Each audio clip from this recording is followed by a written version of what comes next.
Finished. Time for my pills. You've hidden them. Guess I get an overpowering urge to top myself. Right, I bother. That poached egg. Worse than a whole bucket of beta blockers. Tastes a little mucus. Here we are. I'm supposed to crunch them.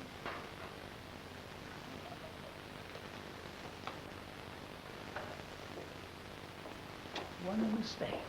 I'm not trusted to handle my own medication. I'm surprised I'm not on 15-minute watches.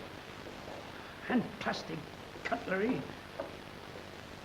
What are these things? Horse barbiturates? It's your normal heart pills. I don't know what got into me. 1 minute I was answering their questions, choosing my words. The next I was trudging up all this stuff in the past. The defence probably confused you. I was like the village gossip. Oh, by the way, did you know that Ben put Liam in a coma? That's not quite what you said. As good as. Oh, place is a slum. Your sister kept it spotless and managed to look $1 million and be a successful designer. Put them down before you drop them. Do not meddle with your sister's belongings. Any of them. They are to remain exactly where she left them. She awarded things. Spoiled her look, she said. Nothing could do that. Like Marilyn Monroe in How to Marry a Millionaire. Same hypnotic eyes.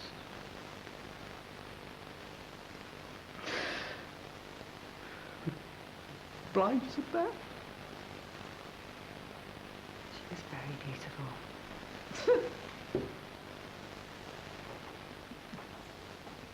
She's dead. Maybe it's time to try and let go.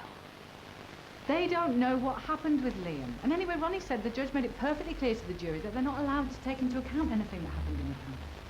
Yeah, but I'm worried I've given them ideas. I've made things so much worse. Well, it's not down to you, Faith. Ben got himself into this mess. You just told the truth.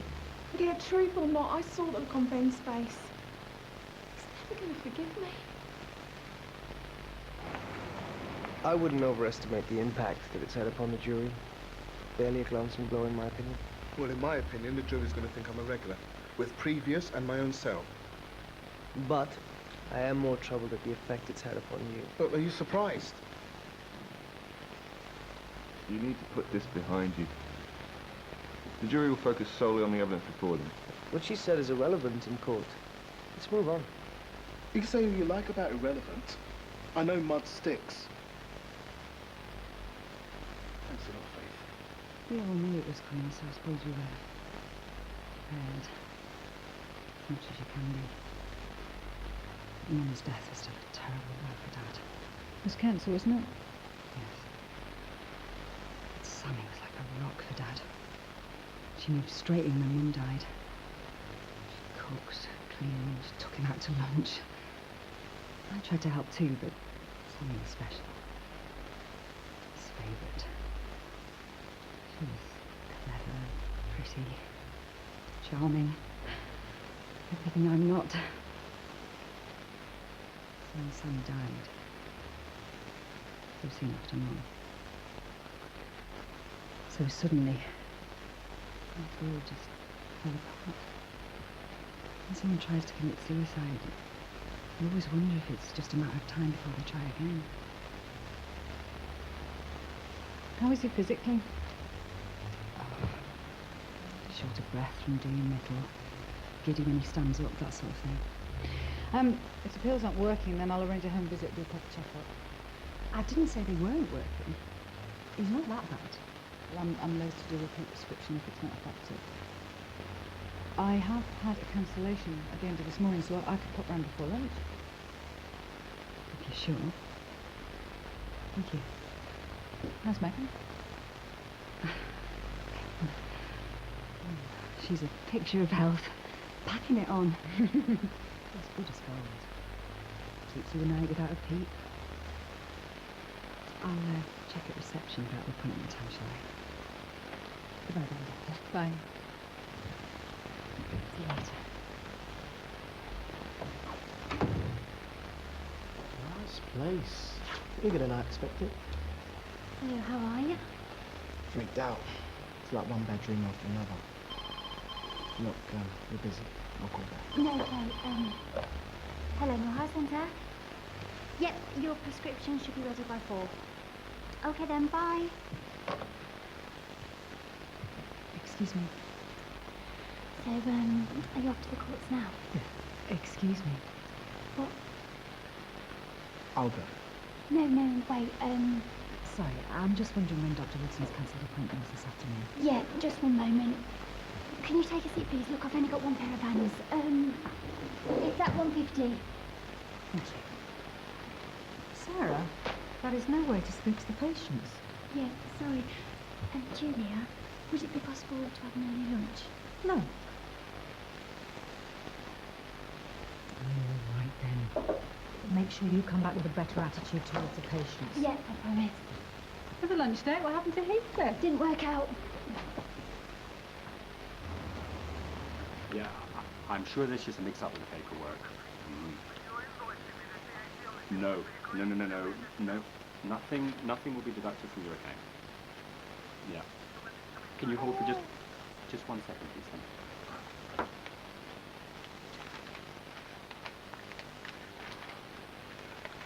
I'm sure that it's just a simple Clara. Thank you. Yes. Yeah, I promise. Yeah. Bye now. Thank you. Oh, come on now. Come on, Megan. Shh. Come on. Where in Mummy have I this?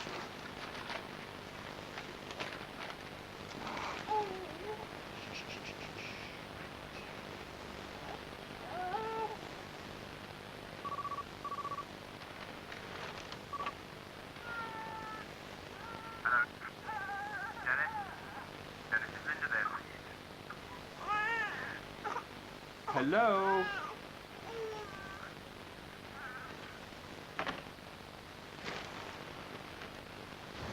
I'm finding it hard squaring Ben with this GBH charge.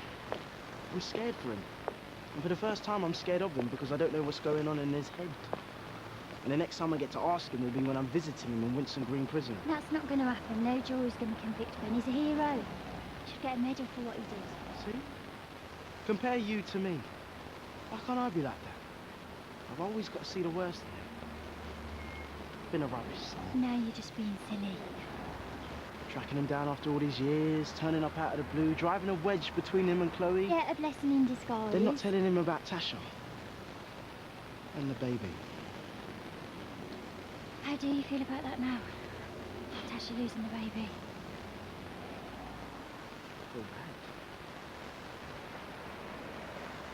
It's been on my mind quite a bit. Whether it would have been a boy or a girl, what it would have grown up like. But a part of me's relieved. Is that terrible? No. Being down in Newquay helps. But then that's just typical of me, running away. And now I've deserted Ben as well. Look, you haven't deserted Ben, and you're not a rubbish son. And he's had to be proud of you. Then why do I keep screwing things up? You don't. Look, you always try and do your best for people, whether that's Ben or Tasha or even me for that matter. And if that's not enough compliments for you, stick around and you get a whole lot more.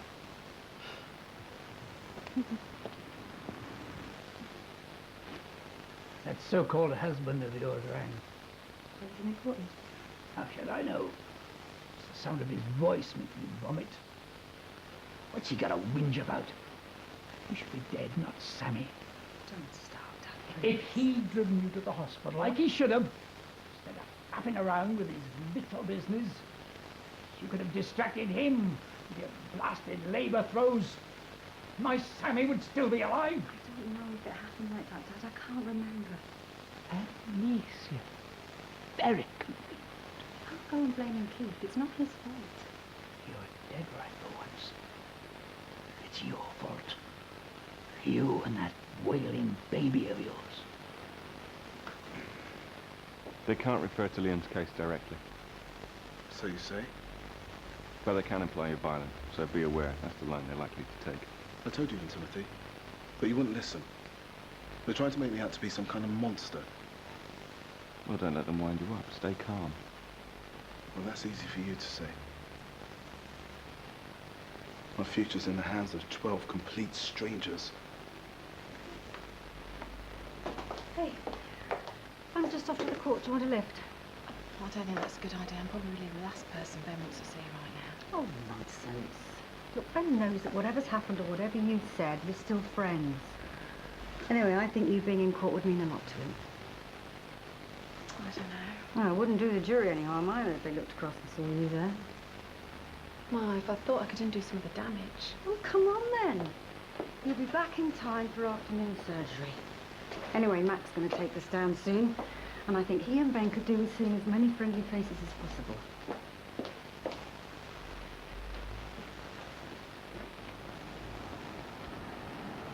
Dr. Maguire, can you tell the court how long and in what context you've known Dr. Kwame?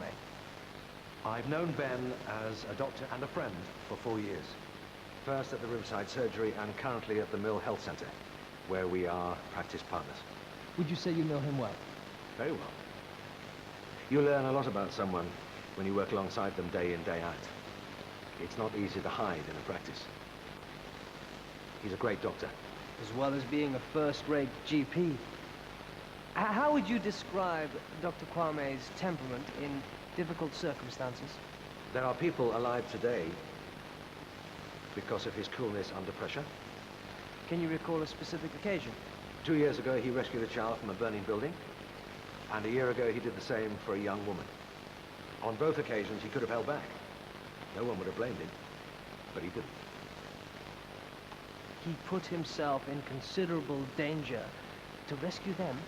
Both the situations were life-threatening for them and him. You don't enter a burning building risk-free. No further questions.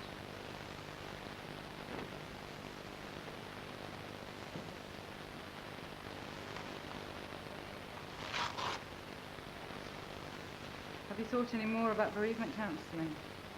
Thank you, Doctor. But there'll be no repeat of my moment of weakness. No one sees it as weakness. I still miss my wife and daughter, dreadfully. But I've come to terms with my loss, as far as one ever can. Life must go on. Who's the patient, Doctor? Well, his heart's in good condition. Blood pressure's down. It's an all-round improvement. He still gets very puffed out, don't you, Dad? You can get quite giddy when you stand up.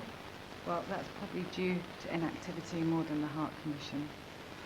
You know, you might find your health would improve if you do a bit more for yourself and rely on Linda a bit less. I'm sorry, Doctor, but I disagree. You know, just a bit of gentle exercise, maybe a bit of light housework. But if he's not strong enough, You can potter with that in the garden. I'd do that for him. Of a sort. He can't manage on his own. There's no one else. You might surprise yourself as to how much you can do if you know, start off gently and build up. He needs me. Tell her, Dad. I suppose I might... No, he doesn't. What did he do with you?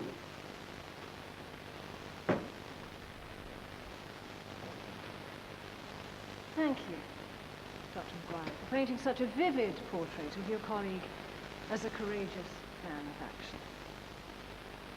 Clearly, he's someone unafraid to kick down the door while the rest of us fumble for our keys. You might put it like that. Can you tell us, in your opinion, is Dr. Kwame an impulsive man? He can be headstrong. I said impulsive. Well, is he? Sometimes, on occasions. Thank you. Headstrong and impulsive. And quick-tempered.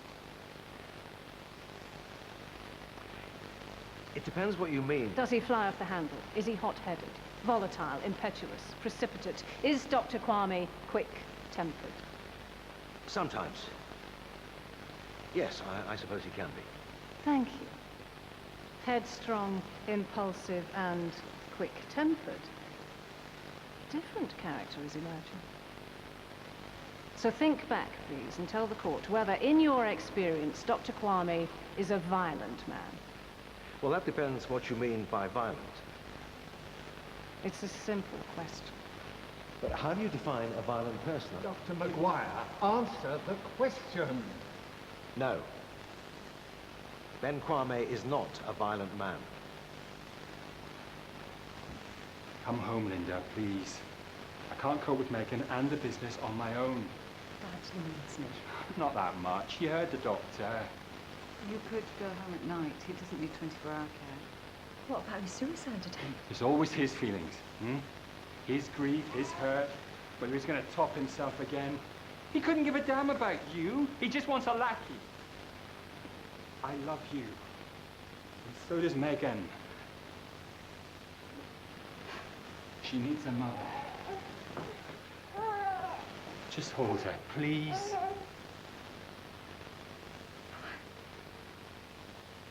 Why not? You always wanted a child. We both did. She's your daughter.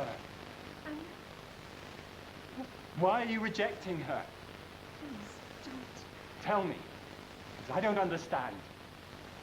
Because I can't stand the sight, the sound, the smell of her. Can you tell the court what your feelings were when confronted in your kitchen by a stranger?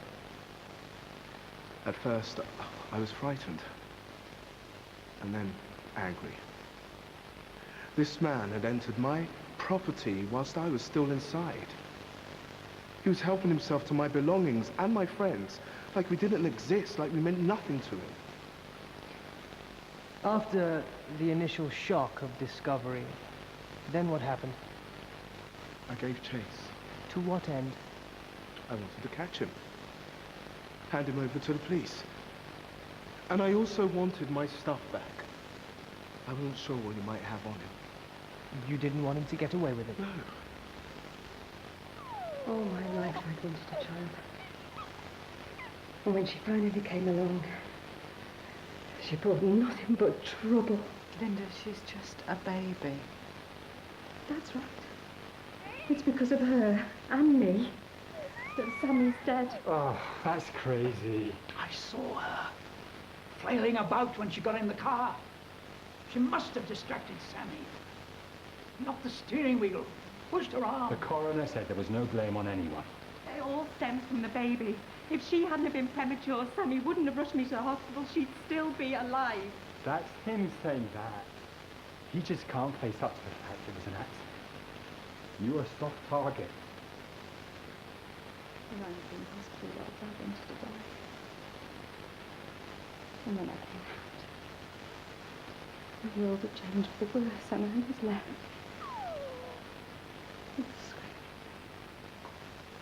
Linda, you should have said something. There's things we could have done. I didn't deserve any help. The worse I felt as a mother, the more I resented. Megan. I knew what was happening, but I couldn't stop the way I felt towards her. Towards Megan. Her name is Megan.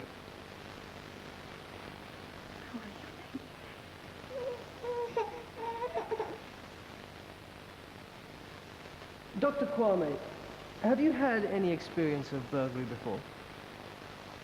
Personally, no. But I know patients who have. What do you know of the effects burglary can have? Having someone breaking into your home, the one place which is supposed to be safe and secure, it can have a profound effect. I've seen it with patients. The distress that it causes, particularly with the elderly. They try to imagine what the robber looked like. I saw his face. I wasn't going to let him get away with it. Linda, I'd like you to come by the surgery. Have a proper chat. I'm concerned that you may be suffering from postnatal depression. I also don't think you dealt properly with the grief caused by your sister's death. Her grief? Goes for you too, Dennis. Despite what you say, I don't think you've come to terms with losing Sammy, and blaming Linda is not going to make things any better. Welcome to your surgery, Doctor. Nothing can alter the fact that I caused Sammy's death. When will you stop this? I'm sick to death of you taking the blame. Well, who else should? Your vain younger daughter, that's who. Any excuse not to wear them. There's a reason for the crash, if you remember.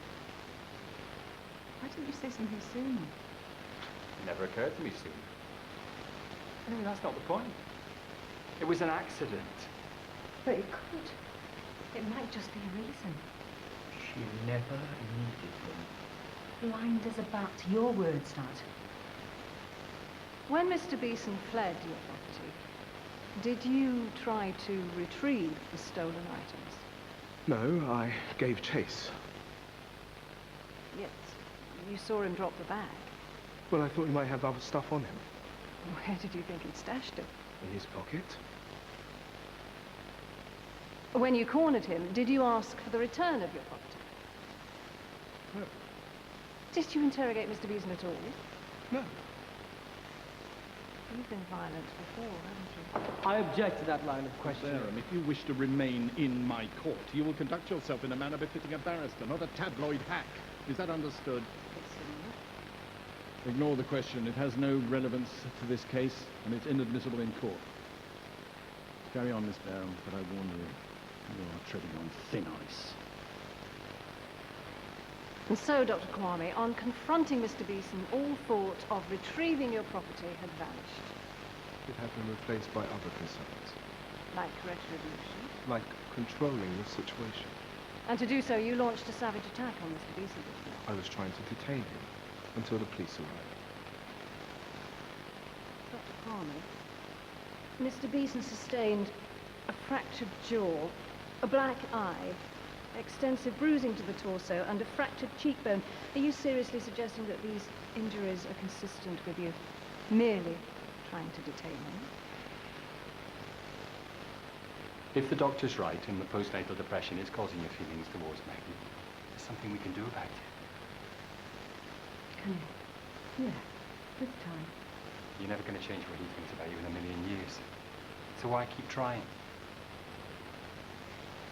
All my life, I wanted you to be as proud of me as you were of Sammy. I saw how happy you two were together, and I wanted to be a part of that. I still do, at 39. I knew I could never replace Sammy, but I thought if I looked after you on my own like she did, it would be my turn. And you'd appreciate me and see me for who I am. You still don't see me that, do you, Dad? Even giving you Megan. Megan's the best thing that's ever happened. Come back to us,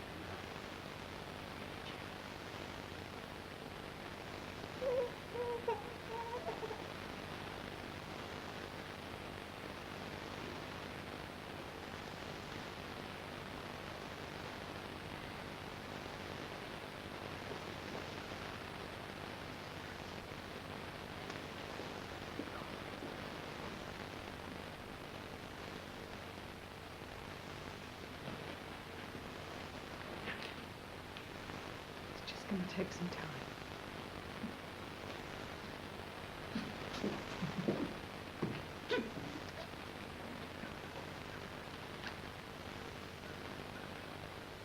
Dr. Kwame,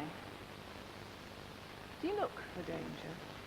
No, Do you enjoy the drama? I don't think about it. Do you thrive on the adrenaline kick? Absolutely not. Is this your fix for this year? That's ridiculous. I suggest to you this was a squalid backstreet beating motivated purely out of revenge. No way. By the time you reached Mr. Beeson, you were so pumped full of self-righteous fury, you punched Mr. Beeson with such force, you fractured his cheekbone, did you not? I had to get him first. I didn't know what he was going to do.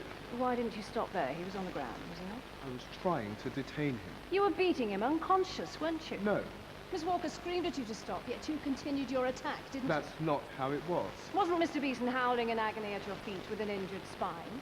I didn't know anything about his back. He was offering no resistance, was he? Well, he could have been faking it. But you kicked him, didn't you? He was the aggressor. He was the criminal.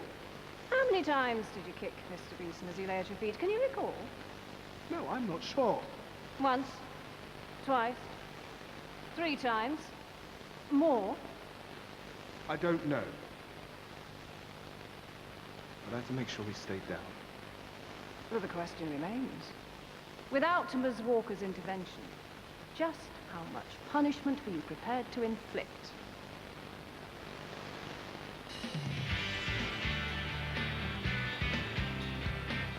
We might think it's pretty obvious.